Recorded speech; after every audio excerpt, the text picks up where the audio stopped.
आक्रोश से भरा हुआ था। पूरा विश्व भी इस प्रकार से संहार से चौंक गया था। मेरे प्यारे देशवासियों, ऑपरेशन सिंदूर उसी आक्रोश की अभिव्यक्ति है।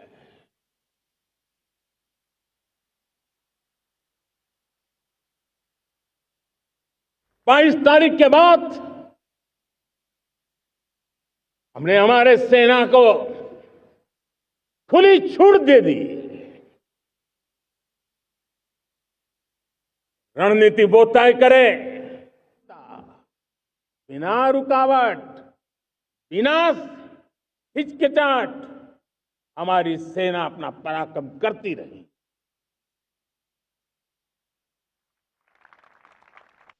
लक्ष्य वो तय करे,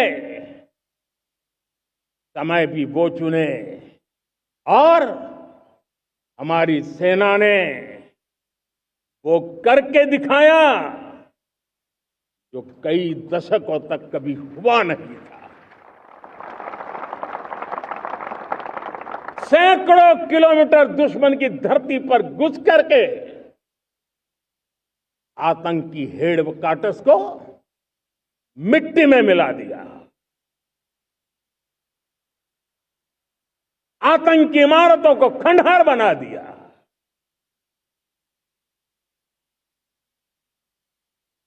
पाकिस्तान की नींद अभी भी उड़ी हुई है।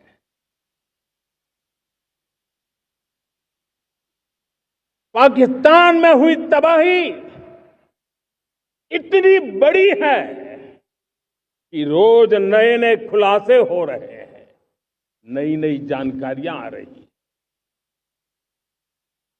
मेरे प्यारे देशवासियों, हमारा देश कई दशकों से आतंक को झेलता आया हुआ है। देश के सीने को छलनी कर दिया गया है। अब हमने एक न्यू नॉर्मल प्रस्थापित किया। आतंक को और आतंकी को पालने पोसने वालों को, आतंकियों को ताकत देने वालों को अब हम अलग अलग नहीं मानेंगे।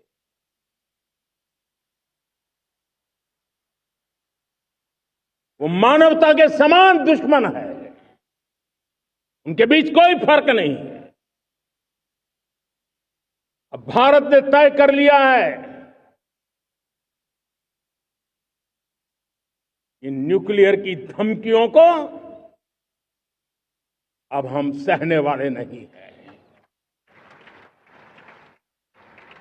न्यूक्लियर ब्लैकमेल लंबे अरसे से चलाया, अब वो ब्लैकमेल नहीं सहा जाएगा।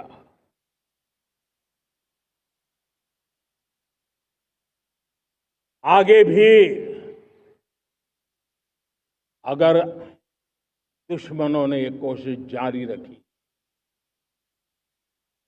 हमारी सेना तय करेगी,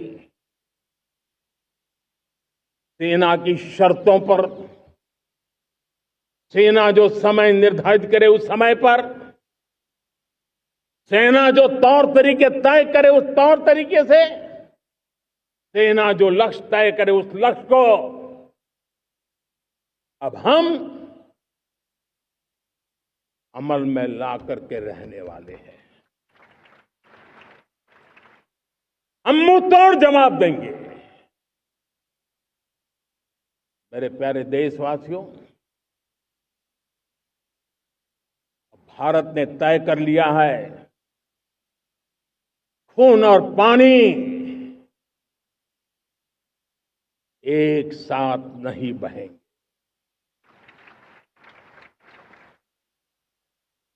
अब देशवासियों को भली भांति पता चला है कि सिंधु का समझौता कितना अन्यायपूर्ण है, कितना एक तरफा है।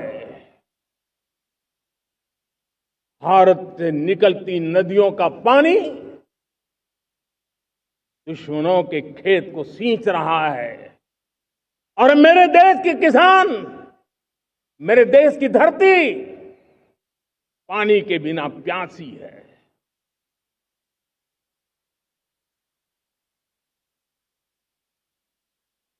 ये ऐसा समझौता था जिसने पिछले 7 दशक से मेरे देश के किसानों का अकल्पनीय नुकसान किया है।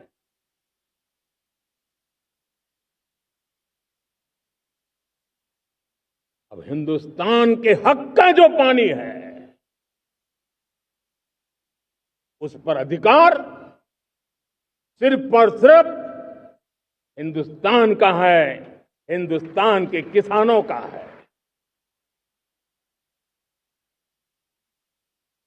भारत कतई सिंधु समझौते को, उस स्वरूप को दशकों तक सहा है, उस स्वरूप को आगे नहीं सहा जाएगा। किसान हित में, राष्ट्र हित में ये समझौता हमें मंजूर नहीं है। मेरे प्यारे देशवासियों, आजादी के लिए असंख्य लोगों ने बलिदान दी, अपनी जवानी खपा दी, जेलों में जिंदगी गुजारी है, फांसी के तख्त पर लटके हैं, कुछ लेने पाने बनने के लिए नहीं, मां भारती के स्वाभिमान के लिए, कोटि कोटि जनों की आजादी के लिए, गुलामी की जंजीरों को तोड़ने के लिए। और मन में एक ही भाव था, स्वाभिमान। साथियों, गुलामी ने हमें निर्धन बना दिया, गुलामी ने हमें निर्भर भी बना दिया, औरों पर हमारी निर्भरता बढ़ती गई। हम सब जानते हैं, आजादी के बाद कोटि कोटि जनों के पेट भरना बड़ी चुनौती थी, लेकिन यही मेरे देश के किसान हैं जिन्होंने खून पसीना एक करके देश के अन्न के भंडार भर दिए।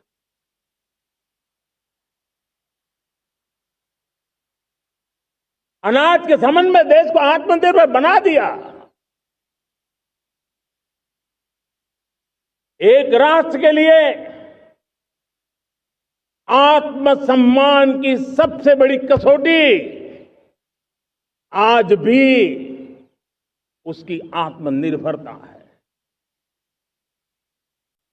और मेरे प्यारे देशवासियों, विकसित भारत का आधार भी है आत्मनिर्भर भारत।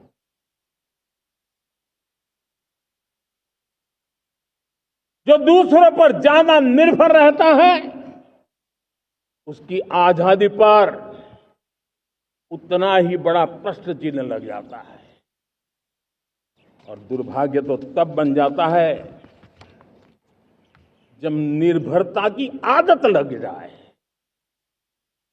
पता ही ना चले हम कब आत्मनिर्भरता छोड़ रहे हैं और कब किसी के निर्भर हो जाते हैं। ये आदत खतरे से खाली नहीं है और इसलिए प्रतिपल जागरूक रहना पड़ता है आत्मनिर्भर होने के लिए। और मेरे प्यारे देशवासियों, आत्मनिर्भरता का नाता सिर्फ आयात और निर्यात, रुपये, पैसे, पाउंड, डॉलर यहां तक सीमित नहीं है। इतना सीमित अर्थ उसका नहीं है। आत्मनिर्भरता का नाता हमारे सामर्थ्य से जुड़ा हुआ है। और जब आत्मनिर्भरता खत्म होने लगती है तो सामर्थ्य भी निरंतर क्षीण होता जाता है। और इसलिए हमारे सामर्थ्य को बचाए रखने, बनाए रखने और बढ़ाए रखने के लिए आत्मनिर्भर होना बहुत अनिवार्य है। साथियों, हमने ऑपरेशन सिंदूर में देखा है मेड इन इंडिया की कमाल क्या थी। दुश्मन को पता तक न चला कि कौन से शस्त्रास्त्र है, ये कौन सा सामर्थ्य है जो पलक भर में उनको नष्ट कर रहा है। सोचिए, अगर हम आत्मनिर्भर होते न होते तो क्या ऑपरेशन सिंदूर इतनी त्वरित गति से हम कर पाते? पता नहीं कौन सप्लाई देगा नहीं देगा, साजो सामान मिलेगा नहीं मिलेगा, इसी की चिंता बनी रहती। लेकिन हमें मेड इन इंडिया की शक्ति हमारे हाथ में थी, सेना के हाथ में थी। इसलिए बिना चिंता, बिना रुकावट, बिना हिचकिचाहट हमारी सेना अपना पराक्रम करती रही।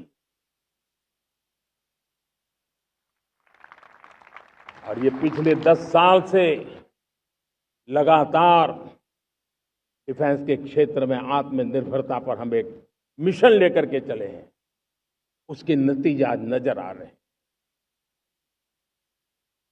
साथियों, मैं एक और विषय पर आपका ध्यान आकर्षित करना चाहता हूं।